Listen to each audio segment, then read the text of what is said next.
బనకచెర్ల ఏం చేస్తున్నారంటే గోదావరి కృష్ణ పెన్నా కలిపి వాళ్ళు ఏదో ఇక్కడ నుంచి నీళ్ళు ఎత్తిపోసుకొని వాళ్ళు రాయలసీమ ప్రాంతానికి అక్కడ ఏదో క్రియేట్ చేసుకుంటున్నారు వాటర్ ఫెసిలిటీ. దీని చరిత్రకు పోతే కేసీఆర్ దీనికి ఆమోదం పలికిండు. జగన్ సీఎం ఉన్నప్పుడు జగన్ కేసీఆర్ మీటింగ్లు పెట్టుకొని ఇది హిందూ పేపర్ వీళ్ళు 6 గంటల సేపు కూర్చొని ముచ్చట పెట్టి ఇద్దరు చీఫ్ సెక్రటరీలకు కూడా అడ్వైజ్ చేసిండ్రు.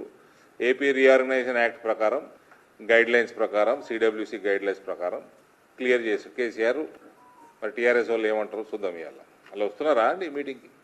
దేశం అంతా సిడబ్ల్యూసి ఉన్నది, కృష్ణా గోదావరి బేసిన్ల బోర్డులు ఉన్నాయి, దానికో గైడ్లైన్స్ ఉంటాయి.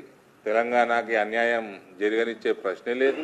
అయితే గమ్మత్ ఏంటంటే ఉత్తమ్ కుమార్ రెడ్డి ఫోన్ చేసి నిన్న సరే మాట్లాడదామని మాట్లాడినది ఏందన్నా అంటే రేపు రావాలి మీటింగ్కి ఇట్లున్నది మనకు అన్యాయం జరుగుతుంది అంటే ఏం అన్యాయం జరుగుతుంది అన్న జవాబు ఇవ్వలే.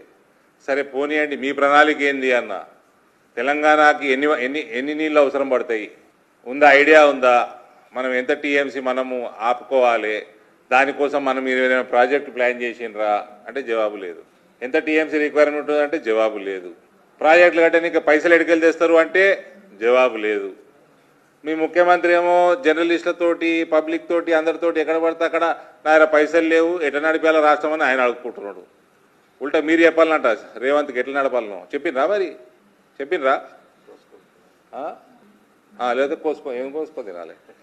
ఆయన ఏమో అట్లా అంటుండు మీ ముఖ్యమంత్రి, మీరేమో ఇట్లా అంటున్నారు. చంద్రబాబు నాయుడు ఆయన పని ఆయన చేసుకుంటూ పోతున్నాడు.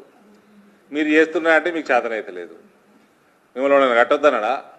ఆయన ఏమంటున్నాడు, సముద్రంలో పోయే నీళ్ళతోటి నేను రాయలసీమ సస్యశ్యామలు చేసుకుంటా అని ఆయన అంటున్నాడు.